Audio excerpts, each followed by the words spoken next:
Yes. Yes. Right, yeah, They're all important. We'll all get together and weekend and breathe. All right, it's on. All right, questions about that? I mean, it's a lot, but it looks like this. I mean, if you think about it, there's a very long period of time coming in, and then they're getting aggressively smaller and smaller. It's another way to look at the fractal. You draw a line anywhere. If you draw a line here, each one of these points of intersection we call a fractal. So that could be a portal, that could be a dimension. That means I can go from this point, connect to all of these, and travel. So I want to comment, since this is Avon mentions that what you just drew is actually a Sufi, like when they spin, they actually they say hand to the universe and a hand to the earth, and their head and their heart is the connection, and they go into, and that's like taking the mushrooms or whatever. It's this complete deep meditation. Sufi dance is my calendar, by the way. Pardon? Based on it. I do know that. They're connected. Yeah. There's no separation. But that spiral is like very. There it is. So that's, I mean, that's how you would look at it. So look, Right. if we look at it from above as one complete thing, right? This is, the time is moving like that. Looking at it from. It's like going down the drain, a whirlwind, or Right. The vortex. If you think about it, you look at train tracks, they're completely parallel, but in the distance it looks as if they touch. That's right. That's a three-dimensional. Yeah. So, they're actually staying the exact same distance, but they're moving that way. Exactly. So instead of seeing it as a two-dimensional, I think it's a three-dimensional. So it does look like a spiral if you're in the middle of it looking up. Yeah. But they just stay the same. You can show that video. Yeah, we'll pull it up after the break. Yeah. One more thing, the 26,000 year cycle, the precession of the equinoxes, can also be looked at like this. This is day. And many people say this is night. This is the sun's year, not the solar year, the sun's year. So 26,000 years is 1 year for the sun.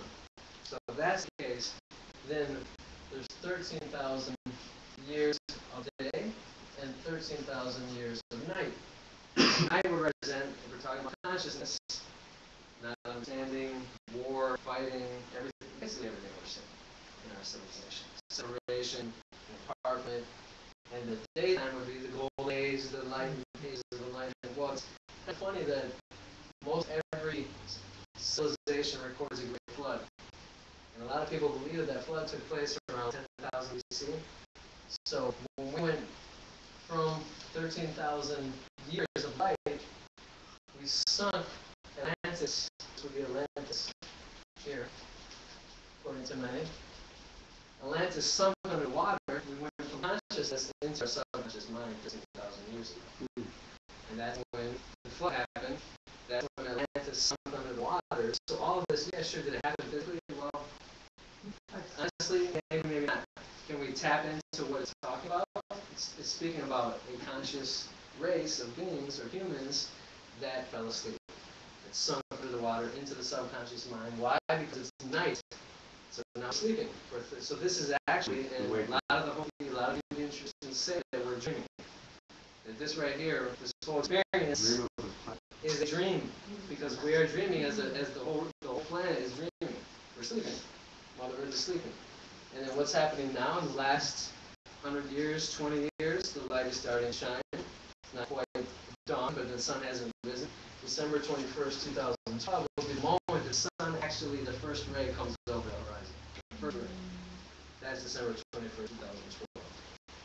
So you guys were seeing the lights, right? The sky's lighting up, but we haven't seen that first ray. I know all of you have seen the first sun ray. Or how? Right? First one comes up, whatever's in front of you. If it's a mountain, if it's a tree, whatever it is, that first one that comes through, that's happening on December 21st, 2012. Instead of our sun, it's going to be the galactic sun. There is a theory that we will actually see it. Is that true? I don't know. Nobody knows. There's a theory that we will actually see, or maybe in the future, at some point, we'll be able to see the galactic sun.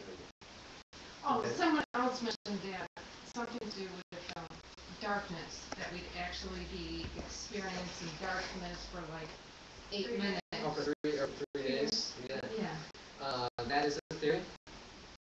We've talked about it already quite a bit. We don't know. Because it hasn't happened yet. I think, If Be ready for anything. I think really, like the Hopi prophecy, one of the elders on one video I watched, they spoke to, the ripping, I guess is the word I think you may have used in translation. Yeah, the veil, where our eyes, we're blind to actually what goes on around us by all the programming, the lights, the sounds and frequencies we hear, that we don't see what really goes on. People talk about ghosts and all that.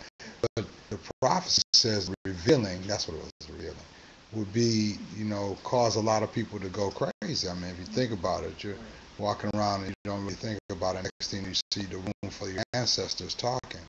Now that you've never seen that before, you're like, they're there. And then otherworldly beings and other dimensional beings become apparent to you, is the whole thing. And I could see that more than anything causing a whole lot of issues. A whole lot of issues for people. Even if it already troubles people to say, I was just thinking about you and you called me. You know what I mean? To be able to access your telepathic information. All right, take it easy, man. Okay. Hey, you guys are welcome to come next Friday to the Healing Hands Holistic Health Center in Clinton Township for a Raven Day. All right. 7 o'clock, so stop by. Thanks for being here, Billy. All right. And your friends. Right.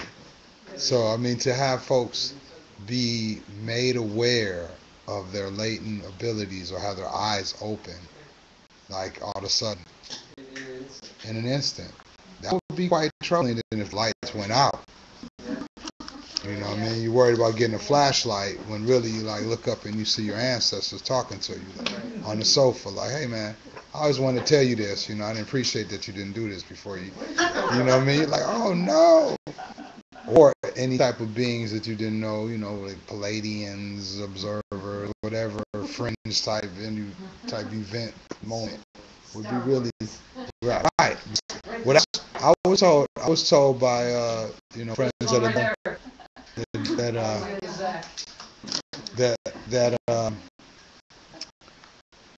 trips on the mushrooms journeys. It's like going to a Star Wars bar. Once you open up, you walk into a space where you see beings from other places as vivid as, watching them on television. And so your consciousness has to be prepared for those type of things. And more than, like Amanda was saying, what do you tell people? Basically, get in touch with self, work on inner work, self-work. What do? Do you go running? Do you jog? Do you meditate? Do you yoga? Do you go for massage? What do you do? Do that. Don't worry. How does connecting with your archetype facilitate that? Is it just live your gifts more, become more aware? Experiment with it. Because you have it now, right? Eagle's a powerful archetype. You see it, it's free as the symbol of the U.S. of liberty, justice, and all that, right? And then you see a bald eagle, and everybody's impressed when they see a bald eagle. Could I be a little John? Please. You're a dancer. You're going to have a terrible time working on a building site. If you spend your life working on a building site and you're a dancer at heart, it's just going to be a waste of your life. So when you know what energy you're working with, you're going to do your best then to try to express that energy. And you mightn't do it overnight, but you'll start little things. You'll start doing things a little bit different, and eventually you'll get momentum, and then all of a sudden you're in your full expression of yourself. So working with your archetype is exactly like that. So you're an artist. You're probably not going to be very happy driving trucks for a living. The other kind of way. So let's connect to it. So then, okay, so that's the archetype. So then we talk a little bit more on the number and the significance of that. So And the that's, numbers? You want to know about the numbers? Yeah. so that's the thing that we, Let's talk about the number. yeah. And then we'll take a break. Get the numbers out. Let me see if I can do this. You can use the Zolkin, right?